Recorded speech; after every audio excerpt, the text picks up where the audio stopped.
Assalamu alaikum. Okay, so today what I'm going to talk to you about is basically the idea of what a lot of people don't understand or don't appreciate is the idea that we have this clear distinction between what is modern, what is pre-modern, what is post-modern. And yet what we see in reality is that life is not going through these phases.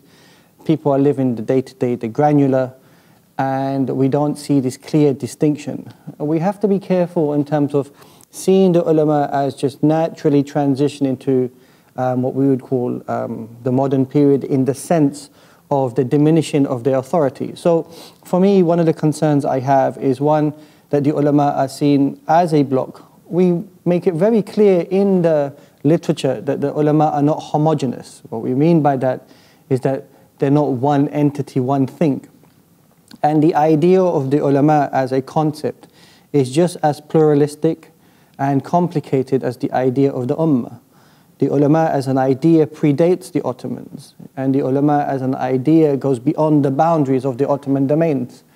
What that indicates then is that the ulama are part of a bigger discourse, simply than just looking at them within the Ottoman purview. Now what we do is we then categorize the idea of the Ottoman ulama, and that in itself is a little bit troublesome, because when we speak of the Ottoman ulama, fundamentally, in Turkey more so than anywhere else, we're speaking of the ulama within the Ottoman Ilmiya system that emerges from the time of, I would argue, Fatih's period and onwards.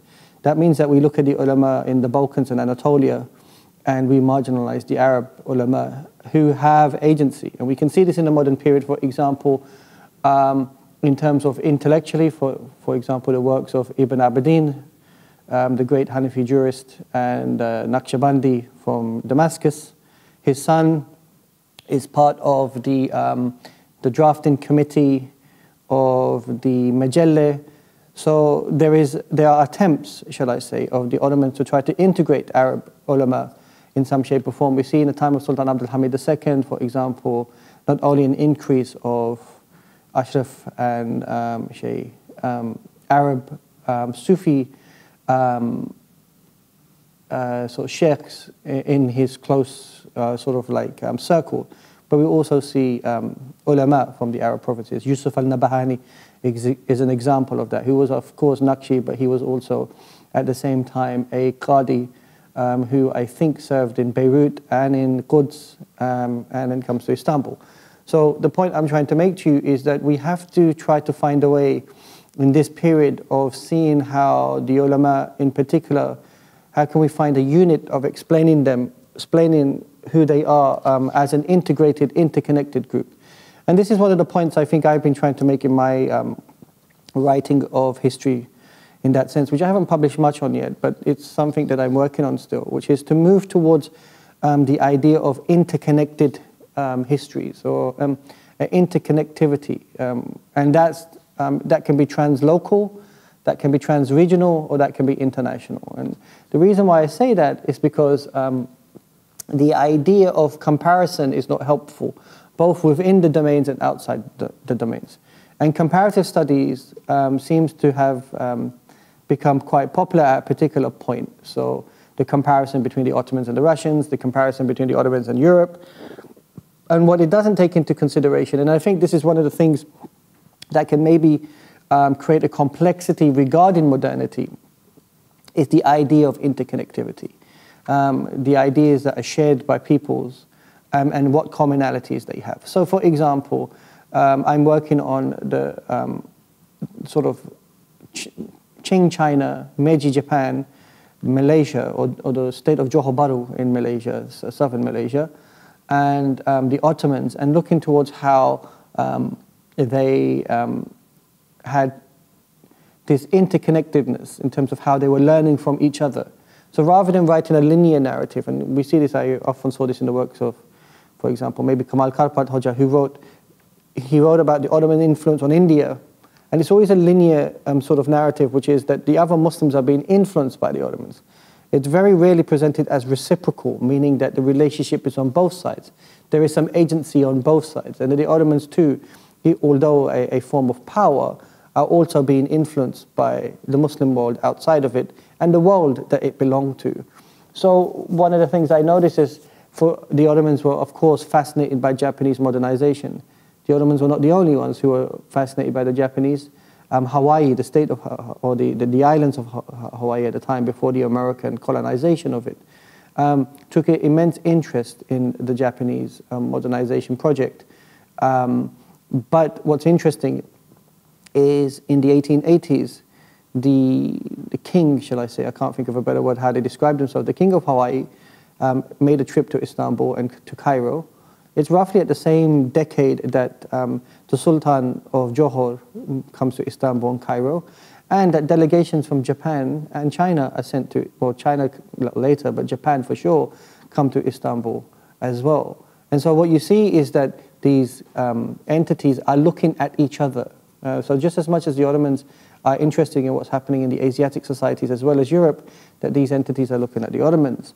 So in that sense, the point I'm trying to push home, even though I might have gone off topic, is the idea of looking at it in an interconnected sense, and not simply looking at the ulama as the Ottoman ulama, shall I say, as only ulama within the ilmiya structure. We know that many of the ulama who went into exile during the 19th century went to Egypt.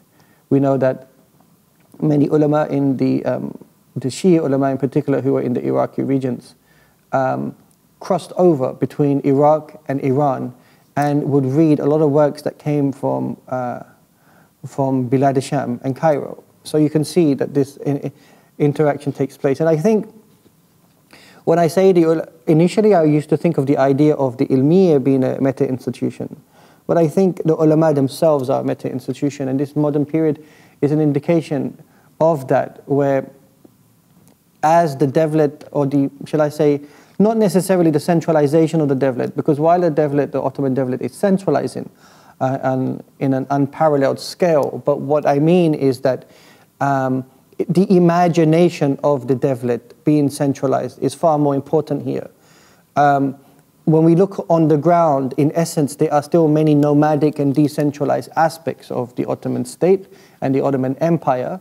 And that's because empire, for me, this is the argument I put forward, the fact that it is empire of that nature means it can't be nation state, and it can't be a centralized state in that sense. Because the idea of empire, what we talk about, is the idea of plurality, the idea of multi-ethnicity, the idea of being multilingual, and the idea of even Islam in of itself not being in a form of uniformity that you would see in, or we have seen in many nation states since the fall of the Ottomans. And so the point I'm making is that this idea of empire in of itself is a reflection of how the ulama, or what we say Ottoman ulama, we should be inclusive of all the different types of ulama who existed in the late Ottoman Empire, both in the ilmiya structure and outside of the ilmiya structure. Now that's a harder unit to examine.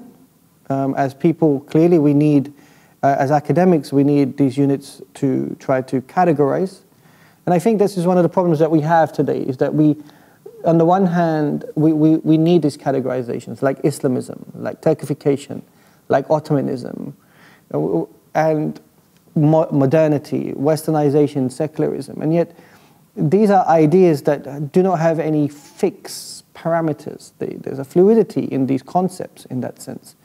And so how do we then make sense of the Ottoman ulama? So my point is, and let's just go back to even the point of Yavuz Sultan Selim when he conquers or defeats the Mamluks in particular. How is it that the Arabs are integrated within the Ottoman domains? And and what we can argue is that the reason why the Arab provinces in particular were integrated far smoother than maybe, say, the Balkans. And we don't have the same type of conflicts that we have in the Balkans when the Ottomans are emerging as a Beylik to empire. We see a smoother transition, and that could be because the ulama had a bigger role to play here, and the notables, the ulama. We know that in the Balkans, for example, the Ottomans didn't agitate the existing elite class. They didn't agitate the existing religious class and so forth. But in the Balkans, there is a conversion narrative that takes place. that becomes important, and that conversion is an attachment to power. And being an alim in the Balkan provinces meant an attachment to Istanbul as a center because of the way that that type of power operated. But in the Arab provinces, there's a smooth integration, or smoother, shall I say, integration. And the ulama and the nobles would have been a part of that in terms of understanding the nature of Islam. So once again, this is interesting. So what I'm trying to explain to you, or trying to give you the complexity, is we need to understand that the 19th century in many ways is different than obviously the previous generations and centuries before that. But there are a host of continuities. Of course there will be. There's a host of bleeding of ideas that go into the domains. But at the moment, I still feel that when I was examining the ulama, that we haven't done enough in regards to this modern period. And I'm using this word loosely here, of understanding the ulama as an interconnected community. We do simplify and reduce them when we are looking at modernity and we are trying to present the ulama as being backwards. Then we say the ulama as a whole. And when we do that, we give no names. And that's a problem. And when we want to show a series of reforms, and we want to show the victories of the reformist over the traditionalists, then we make it very clear who it is that we're talking about. And we place certain ulama within these reformist camps and certain within the traditionalist camps. And once again, these reductions are not helpful because of people's changing positions. What we see is that in this period, the ability to move, the ability to go from one place to another, and the connectivity between these relationships is important. And I think that's something we need to look at in that sense. So anyway, going on to the main point that I want to make is, and it's, I'm reading this book at the moment, which I just picked up, which says Türkiye'de İslamcılık, and it's interesting. Like looking at this, it's written by Ismail Karahoca, who's been very influential on myself and my works, and he's brought a lot of the ideas of the ulama onto the table, which a lot of people have not been exposed to in that sense. And what I've been trying to do is try to find a way of seeing how can I integrate some of the concepts and ideas and members of the ulama that existed in Anatolia and the Balkans to the Arab provinces, because clearly there's a connectivity in regards to ideas. Now, the first thing is, well, let's look at Küçük Kaynarca. Küçük Kaynarca is an interesting defeat by the Ottomans because it indicates to some degree that this is for the first time, as I said, a loss of Ottoman territory, and the notion of Ummah now needs to be re-understood within the Ottoman context. But what's intriguing here is the Ottomans' recognition that they were to choose the chief Muslims of the Khanate of the Crimea, indicating that there is still a need to have an institutional connection via the ulama, and that what we learn from this is that the ulama are now clearly a reflection of some sort of authority regarding the Ottoman caliphate in that sense. But the main idea of Küçük Kaynarca is what I'm going to talk about, the influx of Russian migration into Istanbul and into Anatolia and into the Balkans. What that does is that clearly it creates a shift. Migration always creates a shift. And whereas peoples would have been a lot more localized prior to this type of war, now we're seeing a huge movement of Muslims, which I don't think the Ottomans have had, not in that nature that I can think of, a parallel to this. And this type of Muslim migration and movement clearly has an impact on the center in regards to its understanding of how to modernize its military, right? But not only that, you see a particular form or a particular type of culture making its way to Istanbul, and a particular group of people, a particular group of elites in particular, who are quickly integrated within the Ottoman system in Istanbul to become far more significant. So while many of these people may have been what you could say on a far distant province or periphery, by now they make their way to the center, and they change the way the center thinks. Not only that, but you see obviously the French occupation of Egypt and another need of military reformation. And so what we see is both in Egypt, where the military reformations are along the lines of the French model, and what we see in Istanbul is, while people often look towards the French and the British, but I think what is not looked at in greater detail is the Russian influence in particular, and the people who were from the sort of like Russian sphere of influence who have made their way to Istanbul, that they are now encouraging a sort of like reformation within the military establishment. What's intriguing here is that in Istanbul in particular, the writers who are encouraging both for Abdulhamid I, Selim the third, and then Mahmud II are people of a Naqshbandi inclination. And this is intriguing. So what we're seeing here is in the 19th century, not just a wave of migration, of which the Ottomans might have found very difficult to control, but at the same time, what's coexisting with this migration is a movement of Naqshbandi thinkers who some may have come along with this migration, some may have come independently. And what the point I'm making, that there is an opportunity here of trying to sort of like highlight that there needs to be a shift in the way that the Ottomans think if they want to survive against the Russians in particular, but also the Western European powers like the French and the British. What that means is that in the Ottoman domains, you have ulama who are, I forget the name, but one was of Tatar origin, who was encouraging of the military reforms, the encouraging of the need to not only reform the way that the Ottomans were enclosed, but the way that the military sort of drills ought to be done, and emphasizing on the new army in of itself. And we see that Asad Effendi in particular, who was very pro-reform and also very pro-Naqshi, also pushing this idea in that context. And when Selim is executed, you can see very clearly him being very critical of the status quo and the old guard of the ulama, who had, to some degree in Istanbul, depended on leaning on the Janissaries for their authority in the way that they've seen the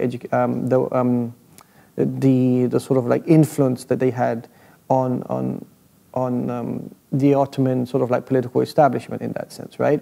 So we can see clearly now this is a new phenomena, a different type of phenomena, in the sense that the Naqshis in of themselves are a very different type of Sufi tariqat in the way that they are influencing power in particular, which is something that wasn't done in the same way. There was a particular distance. This was a tariqat which was very influential amongst the elites, and this was a tariqat that believed in a particular form of the Sharia, adherence to it. It believed in a very anti-colonial component. It was a very anti-Shii component in and of itself, and it believed in reformation in that sense. And it believed in having close proximity to power in terms of the ear of those in power as a way of influencing and safeguarding the Ottoman state. What you see then, a lot of these ideas of reformation and at the same time Adala, Sharia, Khilafah and so forth, it's coming from the Naqshis in that sense.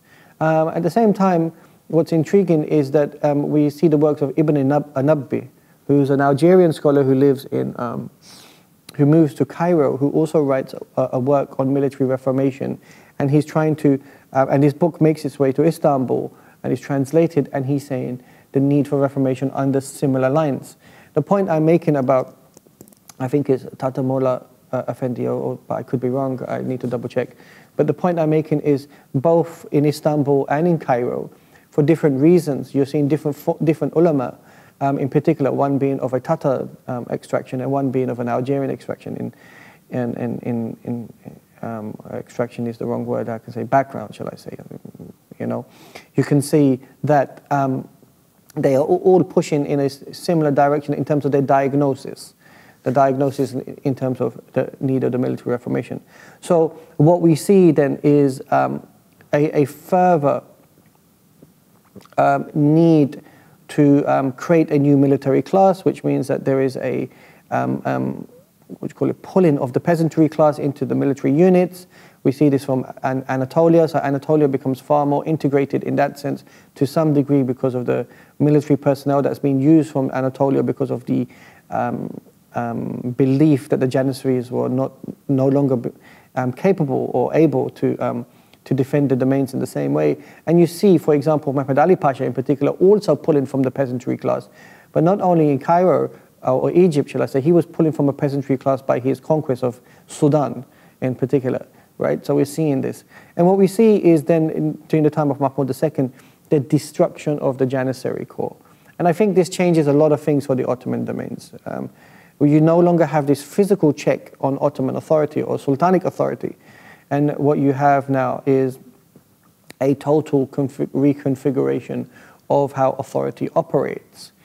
And while many people will make the arguments that the ulama were in close alliance with the Janissaries, and as the Janissaries are destroyed, that the ulama authority is destroyed, I think that's a mistake. I think a better way of looking at it would be to argue, for example, is what types of ulama benefited from the abolishment of the Janissaries, and what types of ulama had been impacted by that. And what you see is that a particular group of ulama clearly were impacted by the abolishment of the Janissaries, but a newer group of ulama found a different way of activating their authority, and that was mainly through the legal structures. And so we start to see the evolution of the sort of like legal aspects of the Ottoman state, of which the ulama are heavily influencing.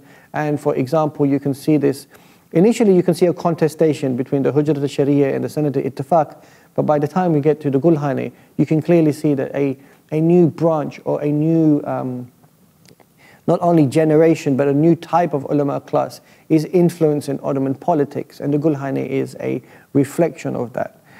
So that is one of the points that I wanted to highlight in that sense. What we're seeing then, and this is another point regarding the Ottoman ulama and modernity, is a re-establishment of what you would call the Sunniization of the Ottoman domains. Okay, because not only are the Janissaries removed, but the Bektashi order, who are perceived, at least, as a intellectual sort of like, or spiritual institution for the Janissary cause, are also abolished. And the Ottomans are willing to go as far out as to the Mevlevis themselves and see whether they themselves need to be removed. So what you see is there is an attempt to try to reconstruct a sort of, or consolidate a sort of Sunni identity. This is not the first time that this has happened in Islamic history, or we see this clearly in the late Abbasid period. We see, after Ta'i, we see a movement towards trying to consolidate Sunni identity, clearly because in the Abbasid periods where you have the strong sultans with Harun and so forth, but as we go to a movement in which we don't have that, the collective identity is called upon. And we see that in the Seljuk period as well, in which the Seljuks in themselves become bastions of Sunni Islam to some degree because of the threat of the Fatimids and whatnot. And so once again, we see a reimagination of the Sunni identity, collective Sunni identity. And we can see that here in the Ottoman period, which is the belief that Sunni Islam is the dominant idea of the Ottoman domains. And so the language, the symbols, and the sort of like institutions that are attached to what is perceived as Sunni Islam, there is an intensification of its usage. So there is an intensification of the usage of the idea of the Khilafah, the Caliphate, the Khilafat. In that sense, you see that it's in this period we see once again an intensification of that.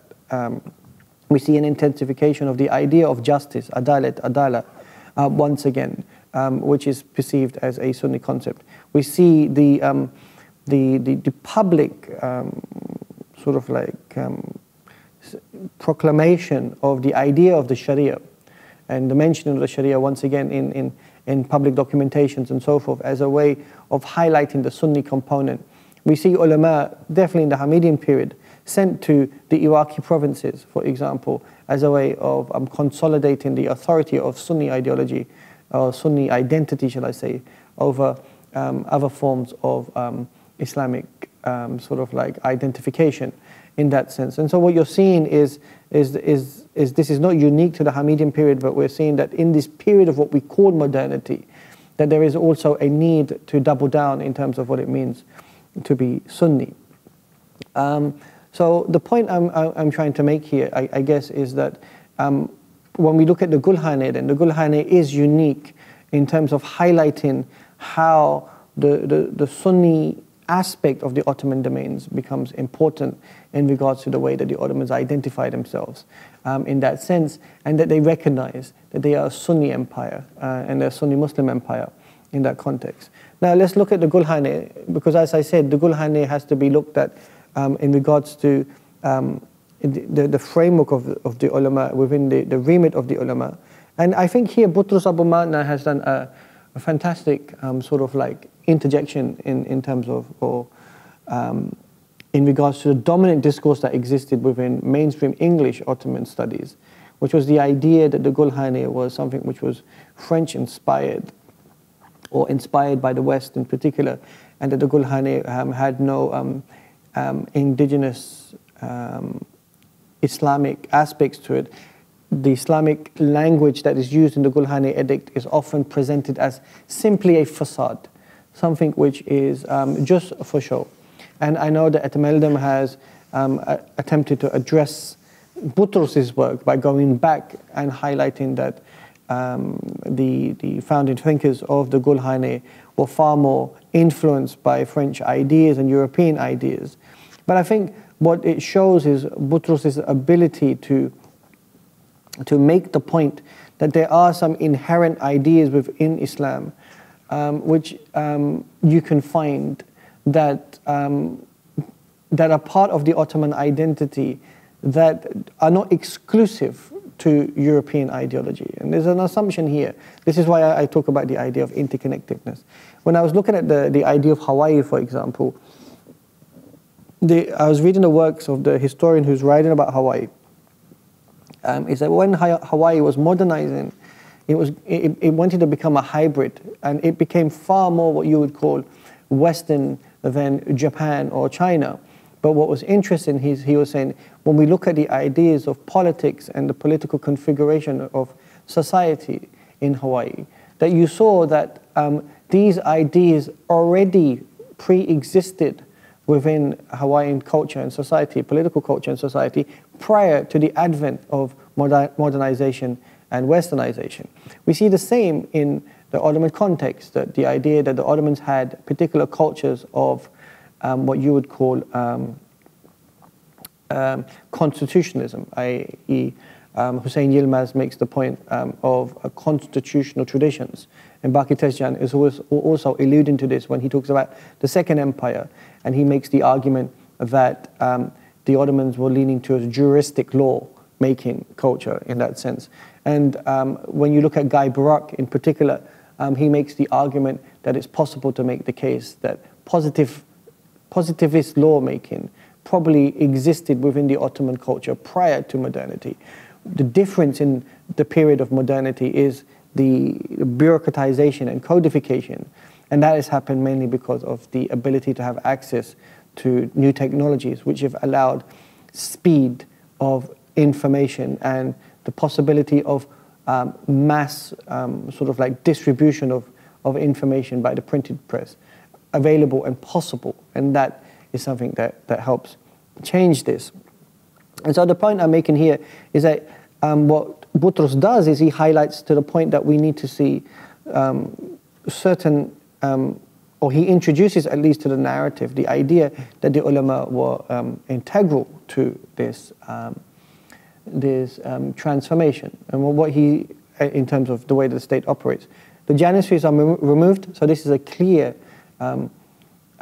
shift and change in this early period, and this is what we would, I would use Baqi Tezjan's frame and say the Third Empire, the ability for the empire to transform once again, and the idea that the Janissaries in many ways are an intrinsic Ottoman institution in some ways, and to remove that institution and to try to establish something new is interesting here. And so what it shows is that when Mustafa Rashid Pasha, who has been given most of the credit for writing the Gulhane Edict, when we see what Boutros has shown, fundamentally is two things. And I think this is what I like about Boutros' article, and I think I always recommend it to my students, is that first he shows the people that are around the Sultan. He does a sort of like a short biographical study of those people. He shows that they are Naqshbandi, and so I guess what he's doing is he doesn't want to just simply look at the Gulhane document as a document of law or legal theory itself or constitutional theory itself. He wants to put the human and emotional aspect into the document by showing the sort of like the people that were the writers of the document, in some essence, how they were thinking. Okay, so often one of the problems we have with legal history in particular is that it misses that what I call layered component of the ulama as being practitioners of religion, of deen in some degree, not just hukuk in that sense. And so what we see is that it's important that an alim who is writing about legal theory, an alim who's writing about fiqh, is also writing about tasawwuf. He's also living in a culture where he's a practitioner of tasawwuf. Is also a person who writes about ibadat. It's a person who practices these worships and so forth. And you can see then that this culture, these ideas are not independent from each other, but actually intermeshed within each other. And so they are a reflection, to some degree, of how the thinker is thinking. I can tell you this from my own thinking, that even though when I'm writing my own works in Ottoman studies and the institution of academia is secular, but still you can see that all the ideas and life experiences and my essence of being has been influenced by not simply the reading of secular works on history or Ottoman history, but I've also been influenced by a host of works on religion and spirituality and so forth, which are reflective in my ideas and work. I think it's hard to separate them because it's hard to separate them from my mind because of who I am. And so the first thing Boutros does is he reflects that. He indicates that. Now, why this is important is because there is an assumption in the modern period that everyone's going down this route of secularization and positivism. And actually, that may not be the case in the case of people. What is happening is it's being reflected in our writing as such, but it may not be reflected in reality. That in reality, there is no clear separation still, and there's still a merging or a murkiness or an connection of these different factions. So Boutros first shows that. He then shows the Sultan himself. He makes the argument that the Sultan is not just a passive agent here, but he's active in that sense. He makes the case of the Sultan being surrounded by many of these type of thinkers. And it's funny because when I interviewed Ilber Ortaylı a few years just before the pandemic, or maybe it might have been during the early periods of the pandemic, one of the arguments he made to me, he said that Abdul Majid had probably the best thinkers at the time around him. And he wasn't just talking about statesmen, he made it very clear to me about the religious establishment in and of itself, that these were some of the best thinkers. And he was talking about the idea of the early Ottoman state being able to embrace migration, and when it was embracing migration, that it was embracing the best thinkers from those migrant groups and putting them into the institutions as a way of rewarding them, but also as a way of improving the state apparatus. It's something similar that we see, let's just say for Europe, for example. The best Syrian thinkers and technocrats have all gone to Germany because the German system has found a way of facilitating doctors, nurses, and technocrats within the German system. We can see this in the case of the United States of America, for example, where people like Brzezinski and Henry Kissinger were able to become part of the American machinery. Someone like Arnold Schwarzenegger was able to become governor of California as a result of that. And once again, that's how empire works, right? So the Sultan is able to take in these ulama from different parts of the Ottoman domains, but mainly what Boutros shows is they are Naqshi. And then the third point Boutros makes is the idea of the Gulhane document itself. He makes 2 points on the document. One, he shows that there is a drafting of a document that takes place before the Gulhane, which is interesting because he makes the argument that this drafting of the document that takes place before the Gulhane is done when Mustafa Rashid Pasha is not even in Istanbul. So what this indicates then is that there is a particular drafting committee that's writing this document. And I think this is important because what is consistent within Ottoman culture, whether it's any form of edict or so forth, is that these edicts are generally written in the form of committees. And the anomalies are when they are not written in the form of committees. So what I notice, for example, is the Hujjat al-Sharia is written in the form of a committee. The Sanad Ittifaq seems like it's not, and that's where it's a bit of an anomaly here. It seems like a two-free-man project. The Gulhane seems like it's been written by a committee. The Islahat Farmana seems like it's not. The Majelle, the constitution, the first Ottoman constitution, and the second Ottoman constitution, seem like that they have been under the guise of committees. Okay, and this is something which is really interesting in the Ottoman context, how they continuously had committees to help write these documentations, of which the ulama were a large component. And so what Boutros shows is that the ulama were part of the committee that were writing or drafting a document while Mahmud II was alive, probably, and after Mahmud dies, when Mustafa Rashid Pasha is not in the country. And this draft document, and he shows, has many similarities to the Gulhane. In that sense, he's making the argument that the Gulhane doesn't just appear overnight. The Gulhane is a document that's already being formulated to some degree, and that he looks at the types of people that would have been a part of that.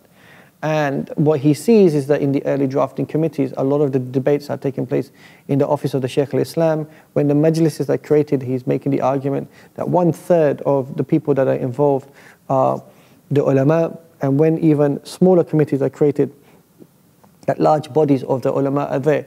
Now, there is an assumption that these members of the ulama or people of part of these committees are just there to make up the numbers, but it's very unlikely that that is the case. The chances are is that they had an opinion, they gave a voice, and the fact that these experts were called in is an indication that everybody got to hear the process of firstly what was taking place, so they were aware of the process, they're part of power, and so forth, but also they had the opportunity for objection. It's the same thing with the Constitution of 1876. We have a large group of ulama who are part of the Constitution drafting process, of which Abdul Hamid II, Ikinji Abdul Hamid, he asks for more ulama to be included into the drafting committee, so that a more rounded debate can take place. And that's because probably there is a contestation amongst the ulama themselves about the need and the requirements of a constitution and so forth, right? So this is something that I think we need to take into consideration. And so what Boutros has shown here then is that the ulama are negotiating with the changing times to try to find a way of trying to address this movement towards a new centralized domains, a domains which no longer has the janissaries, a domains which has become a lot more bureaucratic, a domains in which the imagination, at least, of being Ottoman is starting to become more pronounced in that sense, a domains in which we're starting to see the conflict between Mehmed Ali Pasha, large forms of migration, and the symbolization of being a caliph becomes even more pronounced, that you start to see that this is a domains in which a document is written from the perspective of Islam as a way of not only emotionally addressing the mistakes and the issues that the Ottoman domains had prior to 1839, but also as a way of creating an intellectual document that makes the case for forced conscription, makes the case for heavy taxation, makes the case for the confiscation of properties and waqfs, and makes the case for the need for equality amongst all subjects of the state under the eyes of the law, and that there would be a protection of property, honor, religion, and intellect. And so Boutros once again shows that this language, it's pre-existing, something that comes from the French, and that we see a lot of this type of language in the works of Al-Ghazali. So the point I'm trying to make to you here or today that in this second session is I want you to start to understand the ulama on a more granular level in terms of what's happening on the ground, and how the ulama are recognizing to some degree, in this moment anyway, that there needs to be a practical solution to the practical problems that the domains is having. And as a result, they are trying to find ways of giving and providing ideas and solutions, and that the Ottoman state is now further integrating them within the machinery of the state, so that they can, one, maintain the identity of the state, and which is Islam, two, that they can be part of all the institutions of the state apparatus, not only theirs, as a way of maintaining that emotion of the state, and because once you lose the janissary as a particular authority, and the state has changed into a more legal structure, and that legal language becomes more important, the practitioners of that become more important. But also, to some degree, what we are starting to see is not necessarily a decrease of ulama authority, but maybe an increase. Some people make the argument that this is simply a recycling, that the ulama are just being recycled into the machinery. But if we actually look at the late period, we start to see that actually the ulama's hands are starting to become part of every aspect of the state in that context. And what we then start to see then is the need to try to find a way of accommodating the new styles of education. And I think this is where, yes, of course, I think the ulama in the various provinces had their issues and problems. And I think this is where the challenge is. And I think this is one of the things that we need to take into consideration, is that when we're looking at contestation, when we're looking at agitation, when we're looking at the implementation of ideas, these are never supposed to be smooth. They are never smooth in that context. They are always, throughout the history of the Ottoman domains, a continual moment of flux and so forth. And what this indicates is not that every time there's a challenge or so forth, that this is an indication of the weakness of the institution. What this shows you is that this is the nature of everyday life. That this is how people operate in that sense. And so what we see in the Tanzimat period in particular now is you'll see the sort of like importance of Hagia Sophia, for example, right? And if you see the calligraphy in Hagia Sophia, and you see the big discs in Hagia Sophia, and so forth, you start to realize that there is a influence regarding the identity of the Ottomans being Sunni. When we see the creation of Yildiz Jami, when we see the idea of, if you go to Dolmabahce Saraya or to Beylerbeyi and you see words such as adalet in the palace itself and so forth, you're seeing that there is an attempt to continuously remind the political class of its responsibilities in that sense. And so what this indicates is one of the things that we might need to look at is not only the role of the ulama regarding authority, but the movement of ideas, and how do we make sense of that. And I think this is where people are not taking this into consideration. I think this is where the ilmiya is important, and the emergence of a 19th century ilmiya who has to deal with the evolution of the state machinery because of the need to reform to the point that it can compete with the rest of the world. If it doesn't modernize to some degree, it's doomed anyway. And the idea or the assumption that if the Ottomans just were intellectually or legally different, that they would have saved the domain somehow, it's not the reason why the Ottoman state has these problems. Firstly, the problems that the Ottoman state has is not unique to the Ottomans. All the empires have problems, all states have problems. We need to look at it like that. But the issue is more, how can I say, what's more important is to look at is when the state is evolving and we're seeing these problems are not an indication of weakness, but instead these are an indication of exactly how a state machinery operates and how the adjustments are made, and that there is a need for a new form of education. And what's interesting is we now start to see an attempt to create a clear distinction in regards to the madrasa system and the ilmiya class in that sense and their functions. And we see that for the first time, for example, the office of the Shaykh al-Islam becomes part of the cabinet in some ways, right? And the Shaykh al-Islam's position in regards to the parliament becomes exceptionally important. And it's only until what we see, the Turkish Revolution, where we see the removal of the Shaykh al-Islam in that sense. So what you're seeing then is that these positions were not symbolic.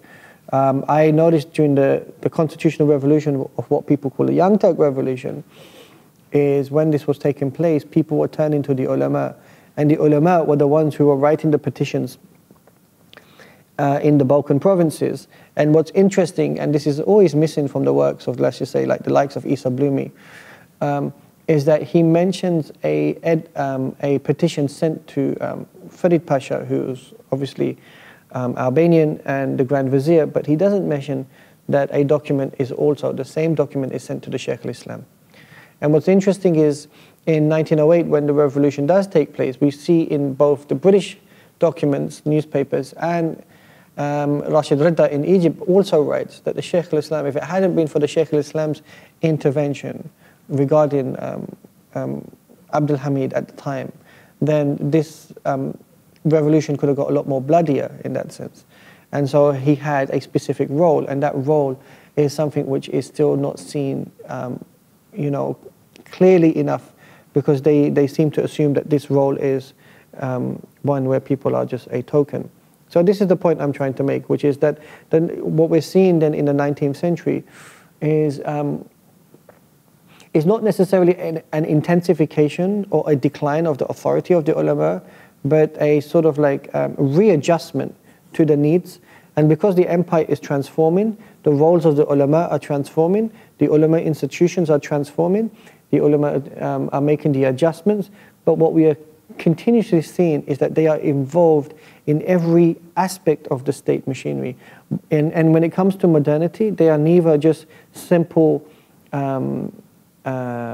tokens of just accepting the modernization project, or fanatics who are opposing the modernization project. What you're seeing is the complexity and the breadth of the different opinions that were involved in regarding this transformation. And there were contestations at times regarding this transformation as an indication that transformation is a messy process.